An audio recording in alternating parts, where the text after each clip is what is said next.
Hey, it's another episode of Talk Tech with Beck. I have been on a bit of an algorithm kick lately, trying to up my game to get past those tough technical interviews. My friends actually invited me to this super cool algo club that meets for a few hours in the mornings, and it's been pretty awesome so far. So today we're going to solve an algorithm. It's not one that we did in algo club this week, but it's one that my friend Shelby and I worked through first separately and then together on Saturday morning because we're the funnest. And whew, was it exciting. There was a little bit of twisty moment and then like it clicked and felt really nice. So we're gonna go ahead and jump right in. So this one is a LeetCode medium. It is called Sort Colors, and the problem reads, given an array, nums, with n objects colored red, white, or blue, sort them in place so that objects of the same color are adjacent, with the colors in the order red, white, and blue. We will use the integers 0, 1, and 2 to represent the color red, white, and blue respectively. You must solve this problem without using the library's sort function. And there it is. That is why this problem is a medium. We can't use sort. If we could, it would look something like this. So as you can see, sort with sort, we would just declare our function, sort colors, with our argument of nums, and then we would simply return nums.sort A to B, and we'd return A to B. So you can see if we would run this right here, do our little console log. This is sort with sort. There you go. It's sorted, easy peasy, but we can't do that. So let's go. So first, what are our restrictions in this problem? We must sort in place. What does sorting in place mean? According to Wikipedia, an in-place algorithm is an algorithm which transforms input using no auxiliary data structure.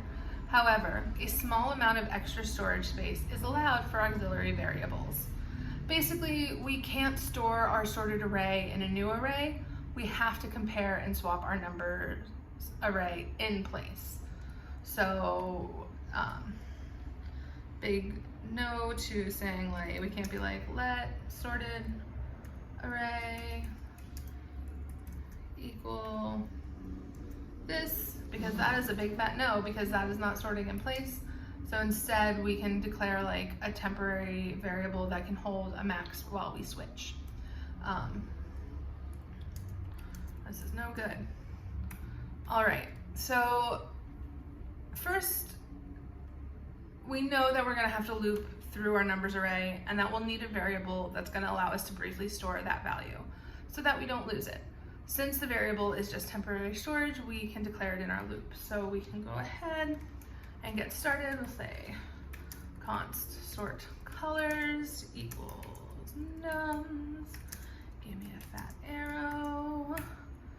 We know down at the end here we're going to return nums. That's our end goal. And we know we're going to loop. So we'll start here. We've got our for loop. We're going to let I equals 0. As long as I is less than nums.length, we will increase. Not plus equals, we're gonna do a nice plus plus, and we will spell length correctly. All right, we've got our for loop, and then we know we are gonna go ahead and store a variable. So we're gonna say temp max, because it's just temporary. We're gonna start it, declare it at 0. Perfect. All right, so now to sort, we're going to want to compare neighboring indices and swap if need be. So we can go ahead and write our if statement. If nums at index 0, or I, where we're starting, is greater than its neighbor, which would be I plus 1, then we're going to do something. And what are we going to do? We are going to swap them. So we have our temp max that's declared up in our for loop. So this is where it takes its shining moment. So if index 0 is greater than index 1, then we're going to put in our temp max index 0 because it's larger. Index of I I'm talking as though we're doing index 0 and 1 right now. And then we will just reassign. That's what we mean by in place, is that we're reassigning. We're not popping, we're not pushing, we're not moving to a new array. We're just taking values and reassigning them in the order that we want. So then we'll say nums of I plus 1, and then nums of I plus 1 will have to then equal our temp max. The reason that we need this temp max is because if I don't have it, if I don't assign our nums at index I to a temp max, the moment I assign nums at index I to nums at index I plus 1, nums at index I is gone. It's just not there anymore. So we move it briefly into our temp max, reassign that number, and then move that temp max into its new spot. Cool. So let's see where we are.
Great, so let's go ahead and we'll do a console log. We're gonna do it inside the if statement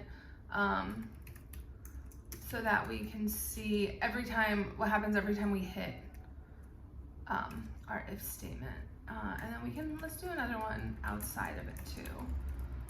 And we can see, we can compare. So let's do node sort colors. So you can see we're on our inside, we hit our inside first, so we swap our 0 and our 1 from here, and then we get to see our outside right after that, and then our next loop, we don't hit. We don't go into nums of I and 1 because 1 is less than 2, so we just hit our outside statement, and then we move into our next loop where we are now at 0, 1, we're at 2. And 2 is greater than 1, so we do go inside our if statement, and then we'll print what we just swapped on our outside, and then again we're going to have a 2 and a 0, and so we go inside again, we swap our 0 and our 2, and then we're outside, and then we're done, and that's it. And that doesn't solve our problem. Has it sorted it? Yes, to an extent. Has it sorted it completely? Absolutely not, because that 0 needs to make its way all the way over into index 1. But our for loop is over. We are done. There's nothing else to happen. So at first I was like, okay, well, maybe I need another if statement. Is there a way to, move back and forth? But eventually it was just like, I know you don't want to do a nested loop, but sometimes you just need a nested loop. So first thing, I just took this, and I was just like, we'll see what happens. And I just popped another loop around it. You can tell I just popped it around because I started with J. Like, who does that? It's I, and then J is your next one. So we got our little loop-de-loop, and then we're gonna move this for loop, the whole shebang, into this for loop, do a little boom, bang, and then let's run it. And there you go. You just put, I built a for loop that sorted, and then I needed to keep sorting, so I stuck it in a for loop, and it works. And that was really cool. With this solution working and submitted, I did go ahead and Google this specific problem just to see how other folks have done it. It's what I've been doing. It's kind of helped me kind of see other sides of things. And with this problem, the one that I found over and over for this specific problem, but also just for bubble sort in general, this is an example of bubble sort. It uses a nested for loop inside of a while loop. And in my late night brain, looking at the logic of the while loop, I just couldn't. So I submitted and went to bed. So Saturday morning, I was walking through this problem with Shelby and mentioned the version that I found with the while loop and how I was struggling to make sense of the logic, because saying it out loud feels like a tongue twister and a word problem all mixed into one. So Shelby and I went on to deep dive into the while loop and kind of sort through the pros and cons of using nested for loops or a for loop nested in a while loop, and I will talk more about that in next week's video.